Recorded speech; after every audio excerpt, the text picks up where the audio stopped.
결혼 후 그녀는 낯선 마을로 이주했다.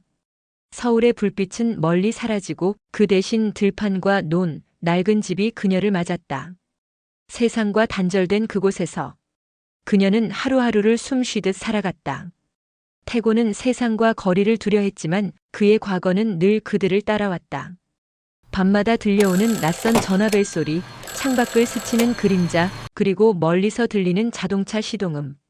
그녀는 늘 불안에 떨었다. 남편의 곁에 있으면서도 늘 외로웠다. 그의 마음속 어둠은 여전히 사라지지 않았다. 이수지는 매일 아침 스스로에게 물었다. 이게 내 인생일까? 그녀의 손은 여전히 따뜻했지만 그 손이 닿는 세상은 너무 차가웠다. 그녀는 점점 웃지 않았다. 하얀 가운을 벗은 지 오래였지만 그녀의 마음은 여전히 병동 어딘가에 남아 있었다. 그녀는 그때를 그리워했다. 누군가의 생명을 위해 뛰던 시간들, 감사하다는 말 한마디로 하루를 버티던 날들. 지금은 단지 누군가의 아내로, 누군가의 보호막으로만 살아가고 있었다. 그녀는 언젠가 창밖으로 비치는 저녁노를 보며 생각했다. 내가 선택한 길이 아니어도 결국 걸어야 하는 게 인생이라면 언젠가 다시 나로 살아볼 수 있을까?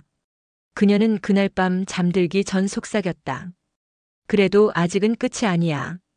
그녀의 눈가에 번진 눈물은 슬픔의 물방울이 아니라 언젠가 다시 자신으로 돌아가겠다는 희미한 약속이었다. 결혼 10년째가 되던 해 수지는 이미 40을 넘겼다.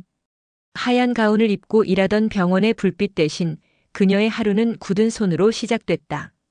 이른 새벽 우물가에서 물을 길어오고 아이들의 도시락을 싸고 마당의 닭들에게 모이를 주는 일상이 이어졌다. 그녀의 삶은 조용했지만 그 안에는 수많은 무게가 숨어 있었다. 남편 태고는 도시의 조직에서 완전히 손을 뗐다. 그가 택한 것은 시골의 조용한 밭일과 막노동이었다. 그는 말수가 줄었고 세상을 피하듯 살았다. 하지만 그의 눈빛 속에는 여전히 두려움과 불안이 번뜩였다. 그의 과거가 언제 어떤 형태로 찾아올지 모르는 불안감이었다. 수지는 늘 마음속으로 중얼거렸다. 나는 이 사람을 사랑해서 산 걸까 아니면 두려워서 산 걸까? 하지만 대답은 나오지 않았다. 그녀에게는 그저 살아내야 하는 하루만이 있었을 뿐이었다. 아이들이 자라면서 수진의 세계는 조금씩 달라졌다. 첫째 민재는 어릴 적부터 아버지의 음울한 기운을 느꼈다. 그래서인지 늘 집안에서 한 걸음 떨어져 있었다. 둘째 하은은 반대로 엄마 곁에서 떨어지지 않았다. 하은은 언제나 엄마의 손을 꼭 잡았다. 엄마, 오늘은 기분 좋아? 그 물음에 수지는 늘 미소를 지었다. 하지만 그 미소 뒤에는 엄마로서의 가면이 있었다. 그녀는 아이들에게 아버지의 과거를 말하지 않았다. 단지 너희 아빠는 세상을 다르게 봤던 사람이라고만 했다. 그러나 세상은 아이들을 가만두지 않았다. 학교에서 마을 사람들 사이에서 아이들은 조용한 손가락질을 느꼈다. 그 손가락질은 엄마의 가슴에 다시 상처를 남겼다. 밤이면 수지는 방 한구석에서 조용히 기도했다. 제발 이 아이들만은 나처럼 살지 않게 해주세요. 세월이 흘러도 그녀의 하루는 변하지 않았다. 봄에는 반일, 여름에는 장마를 견디고 겨울이면 땔감을 준비했다. 태고는 점점 말수가 줄고 술에 기대는 날이 많아졌다. 그는 매일의 무기력 속에서 과거의 그림자를 견디지 못했다. 수지는 그런 남편을 바라보며 운명이라는 단어를 자주 떠올렸다. 운명은 내가 고를 수 있는 걸까? 아니면 이미 정해진 길일까? 그녀는 답을 찾지 못한 채 하루를 또 견뎠다. 어느 날 밤 비가 억수같이 쏟아지던 날이었다. 태고는 술에 취해 비틀거리며 집에 들어왔다. 그의 손에는 낡은 사진 한 장이 들려 있었다. 한때 조직 동료였던 사람들이 찍힌 단체 사진이었다.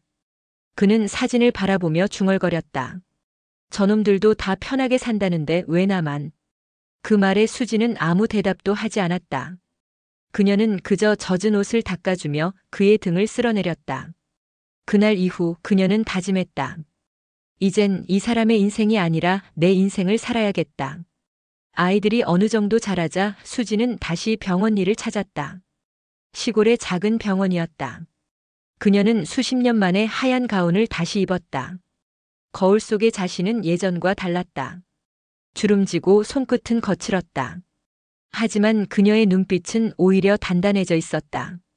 병원에서 그녀는 노인 환자들을 돌봤다. 그들은 하나같이 외로움 속에 살았다. 그들의 눈을 바라볼 때마다 수지는 자신을 보는 듯 했다. 우리 다들 외로움을 닮았구나.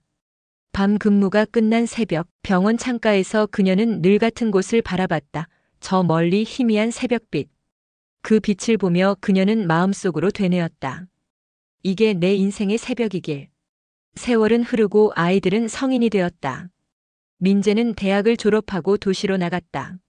하은은 간호학을 전공하겠다고 했다. 엄마처럼 되고 싶어요. 그 말에 수지는 마음이 찢어질 듯 했다. 자신처럼 살지 않기를 바랐는데 결국 같은 길을 걷고자 하는 딸의 모습이 눈부셨다. 그녀는 딸의 뒷모습을 보며 속삭였다. 엄마처럼 살되 엄마처럼 묶이지는 말아라. 아이들이 떠난 집은 고요했다. 시계의 초침 소리만 또렷하게 들렸다. 그 고요 속에서 수지는 처음으로 자유라는 단어를 실감했다. 그 자유는 달콤하면서도 낯설었다.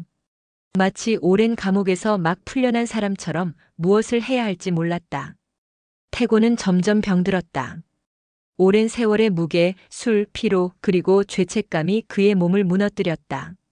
수지는 여전히 그를 돌봤다. 하지만 그건 사랑이 아니라 의무였다.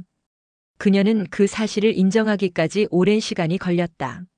그리고 어느 겨울밤 태고는 조용히 숨을 거뒀다. 그의 마지막 말은 짧았다. 미안하다. 그 한마디가 그녀의 마음을 무너뜨렸다. 그녀는 며칠을 울었지만 그 눈물의 의미는 슬픔보다는 해방이었다.